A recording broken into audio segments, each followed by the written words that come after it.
Well, happy Monday, Quad Cities. It is a first alert day as we head into the afternoon hours. We're tracking the potential of strong to possibly severe thunderstorms developing as we go throughout the afternoon. So here are the details. We're looking at the timing of this between about 2 and 10 o'clock this afternoon, and that will primarily be between 3 and 7 o'clock, I'm thinking, during that time frame there. So it will be scattered thunderstorms in nature, but it is something that we're going to be keeping a very close eye out for the potential of large hail and also damaging winds. That's going to be the primary threats. Can't rule out some flash flooding in some isolated spots as well with all the heavy rainfall that we see, especially if we see any storms training over any areas. Now, the prime area that we're watching for this concern of those storms developing today will be mainly along and south of the I-80 corridor. That's going to be the best chance of having those storms, and we'll talk about why that is here in just a moment. But first, I want to take you outside. Again, we had some sunshine a little earlier. Now we're seeing some clouds trying to stream in, but overall not too bad across the region. Take a look at the current conditions. We're sitting at 80 degrees. But look at the dew point.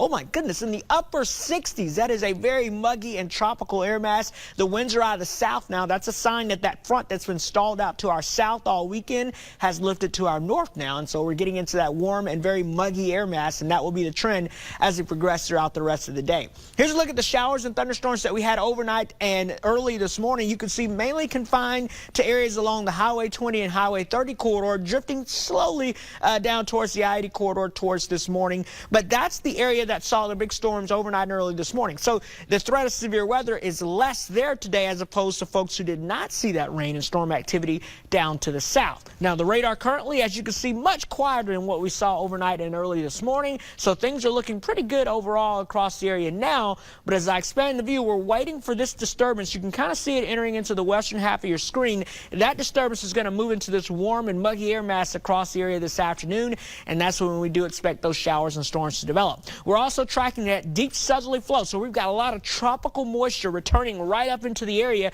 That's why it's so warm and muggy across the region. You combine that with a lot of storm energy, or the fuel that really kicks off these thunderstorms, we're going to have some of the higher energy levels right across the I-80 corridor and points to the south. So we've got a front in the area, we've got lots of moisture, we've got lots of energy. You combine that with something to lift that moisture, that disturbance off to the west. As that moves into that, that's what's going to fire off these showers and thunderstorms this afternoon. So here's that frontal boundary again, lifting to the north. That's why the winds are out of the south now. As we go towards 3, 4 o'clock in the afternoon, we're going to start to see these showers and thunderstorms beginning to pop up. They're going to be scattered in nature, so not everyone is going to see this. And again, with the primary concern area will be along and south of the I-80 corridor, where that front will be hanging out. That's going to be where the best concentration of some of these strong to severe thunderstorms. Again, primary threats being damaging winds and large hail. We'll get that out of here around 10 o'clock or so, and then later on overnight tonight we may have one more cluster of showers and storms moving by as well. So we do have a level 2 out of 5 slight risk for severe weather today. That just means the potential of scattered severe thunderstorms in the area.